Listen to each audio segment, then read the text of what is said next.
ছাত্রদল রাজশাহী বিশ্ববিদ্যালয়ের একটি স্মারকলিপি আমার কাছে দিয়েছেন এবং আমি মনে করি ছাত্রদল যে দাবি দেওয়াগুলো 6টি দাবি দেওয়া দিয়েছে অত্যন্ত গুরুত্বপূর্ণ দাবি দেওয়া এবং নির্বাচন কমিশন যে একটি দাবি ব্যতীত বাকি সবগুলো যৌক্তিক দাবি নির্বাচন কমিশন ইনশাল্লাহ অ্যাড্রেস করবে। একটি দাবি যেটা সেটা হচ্ছে আপনারা জানেন যে এই যুগে এসে ম্যানুয়াল পদ্ধতিতে ওএমআর শিট থেকে ভোট কাউন্ট করা এটা একটা অনেক দুরূহ ব্যাপার, অনেক কষ্টসাধ্য ব্যাপার। তার প্রমাণ আমরা জাহাঙ্গীরনগর বিশ্ববিদ্যালয়ে দেখেছি। কাজেই আমরা তাদের বাকি অন্য যে দাবিগুলো আপনার প্রিয় কাপড়ের যত্নে এলো এনজাইম সমৃদ্ধ Arik silver wash detergent powder 500 গ্রাম মাত্র 70 টাকা। প্রিমার্ক গুরুত্বপূর্ণ এবং এই নির্বাচন রাষ্ট্র নির্বাচনকে তারা সুষ্ঠু সুন্দর এবং নিরপেক্ষ দেখতে চায় এবং সেভাবেই তারা বাকি 5টি দাবি উত্থাপন করেছেন। আমরা নির্বাচন কমিশন অত্যন্ত আন্তরিক তাদের এই দাবিগুলো অ্যাড্রেস করার জন্য। ধন্যবাদ স্যার। এক্ষেত্রে যদি ছাত্রদল তারা তাদের দাবিতে অনড় থাকে তাহলে সেই ক্ষেত্রে কি নির্বাচনের প্রতি কোনো প্রভাব পড়বে?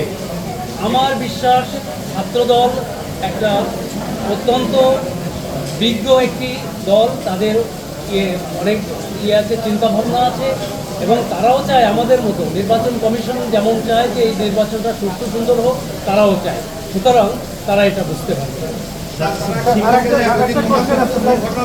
জাতীয়তাবাদী শিক্ষক ফোরামের কিছু শিক্ষক এসেছিলেন, আপনার সাথে দেখা করেছেন। আসলে তারা বেশ কিছু সংখ্যার জায়গা থেকে এসেছে, তারা এরকম আমাদেরকে বলেছে।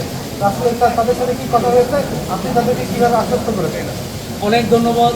এটাও আপনারা যথাযথ বলেছেন যে জাতীয়তাবাদী শিক্ষক ফোরামের কিছু সংখ্যক সম্মানিত সিনিয়র শিক্ষকবৃন্দ এসেছিলেন আমার কাছে এবং তারা আমাকে এই রাজশাহী বিশ্ববিদ্যালয়ের রাষ্ট্র নির্বাচন যাতে সুষ্ঠু সুন্দর একটা মডেল নির্বাচন হয় এ বিষয়ে কিছু পরামর্শ দিয়েছেন। ডাকসু এবং জাকসুতে যে প্রবলেমগুলো যে ত্রুটিগুলো ছিল সেগুলো যেন আমাদের এখানে না হয় সে ব্যাপারে তারা সতর্ক করেছেন এবং পরামর্শ দিয়েছেন। স্যার, আমরা জেনেছি যে তারা কিছুটা সময়ও চেয়েছে।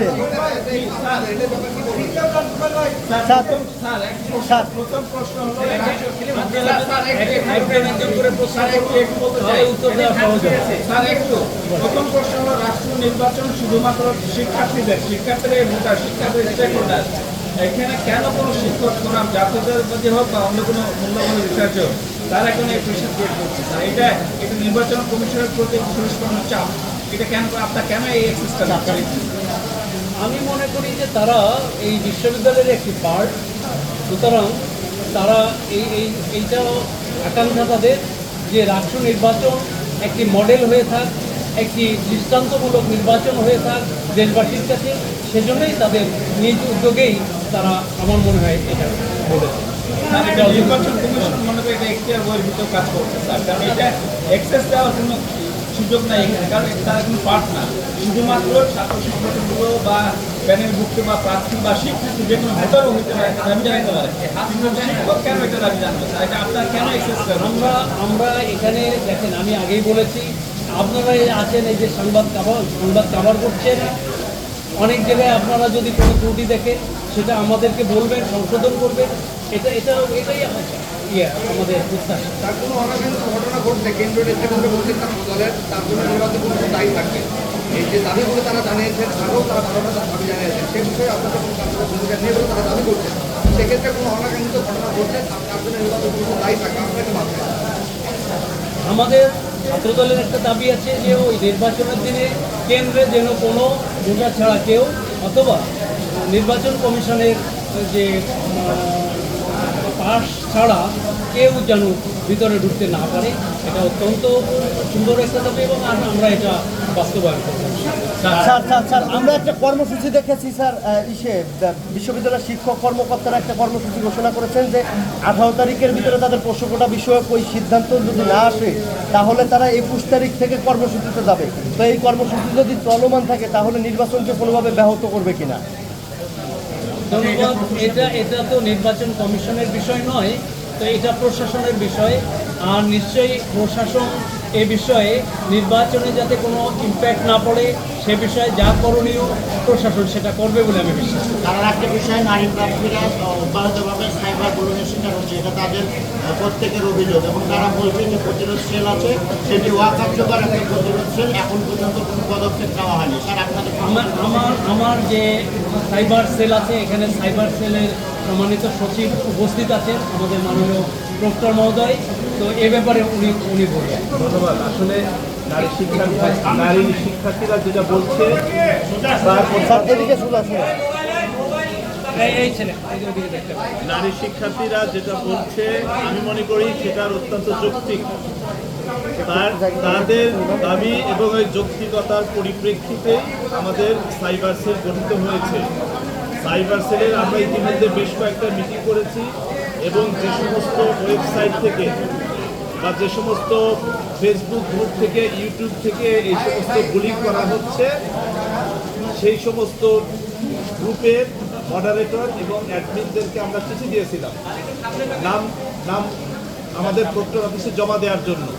পরবর্তীতে আমরা তাদের কাছ থেকে কিছু নাম পেয়েছি, কিছু আমরা নিজ উদ্যোগে তাদের নামগুলো বের করতে পেরেছি। আগামী শুক্রবার বিকাল 5টায় এই সাইবার বুলিং ঠেকানোর জন্য বা রোধ করার জন্যে সাইবার সেল এবং সবচেয়ে বহুল প্রচারিত যে গ্রুপগুলো রাজশাহী ইউনিভার্সিটি কেন্দ্রিক, সেই গ্রুপগুলোর মডারেটর এবং অ্যাডমিনদেরকে নিয়ে আমরা সাইবার প্রতিরোধ কী করা যেতে পারে এই বিষয়ে একটা মতবিনিময় সভার আহ্বান করেছি। এটা হচ্ছে আমাদের কথা। আর যারা যে সমস্ত শিক্ষার্থীরা বলছে সাইবার বুলিংয়ের শিকার, ভেরি আনফর্চুনেটলি আমরা যখন বলছি যে তারা লিখিত অভিযোগ দেওয়ার বিষয়গুলো যখন আসে, আমরা যে অ্যাকশন নিব, দেখা যাচ্ছে যে লিখিত অভিযোগ আমাদের কাছে আসছে না। এ পর্যন্ত আমি বলতে পারি মাত্র 2টা অভিযোগ, লিখিত অভিযোগ আসছে সাইবার বুলিং সংক্রান্ত। 2টা অভিযোগ আসার সঙ্গে সঙ্গে আমরা একটা এখানে পুলিশের সাইবার সেলে আমরা পাঠিয়েছি, আর একটা আমরা তদন্ত করার চেষ্টা করছি, যে আসলে ঘটনাটা প্রাথমিকভাবে জানার চেষ্টা করছি। এই হলো অবস্থায়। মানে ওপেনলি আমরা যদি বলি সেটা আমাদের পক্ষে একটু কষ্টকর হয়ে যায় যে ইমিডিয়েটলি স্বপ্রণোদিত হয়ে অ্যাকশন নেওয়া। আমি আমার শিক্ষার্থীদেরকে বলবো, নারী শিক্ষার্থী হোক আর ছেলে শিক্ষার্থী হোক, সবাই কেউই যদি সাইবার বুলিংয়ের শিকার হয় বা সাইবার হ্যারাসমেন্টের শিকার হয়, যে কোনো ধরনের সমস্যার সম্মুখীন হয়, প্লিজ আপনারা সবাই ছোট্ট একটা লিখিত আবেদন করুন, এবং সাথে যে প্রুফ আপনাকে যে বুলিং করা হয়েছে তার স্ক্রিনশট হোক, ওয়েব পেজ হোক, সেই সমস্ত মেসেঞ্জার হোক, সেটা আমাদের অফিসে জমা দিলে আমরা আমি খুব বিনয়ের সাথে বলবো যে বিশ্ববিদ্যালয়ের পরিবারে আমরা মনে করি যে ছাত্ররা হলো এখানে মেইন স্টেক হোল্ডার, যে পরিবারের শিক্ষক, কর্মকর্তা, কর্মচারী, আপনারা যারা সাংবাদিক বৃন্দ আছেন, সবাই এই নির্বাচনী কাজের সাথে সবাই সম্পৃক্ত, এবং আমরা উন্মুক্তভাবে সবার কাছ থেকে আন্তরিক আমরা পরামর্শ আমরা প্রত্যাশা করেছি। সেই জায়গা থেকেই কোনো গ্রুপের যদি শিক্ষক আছেন, কোনো সাংবাদিক গ্রুপ আছেন, ছাত্ররা আছেন, আমরা সকলের পরামর্শকে আমরা ওয়েলকাম জানাচ্ছি, এবং আমরা সমস্ত পরামর্শগুলোকেই বিচার বিশ্লেষণ করে যৌক্তিক জায়গা থেকে সেটাকে সুন্দর সমাধান দেওয়ার জন্য আমরা চেষ্টা করছি।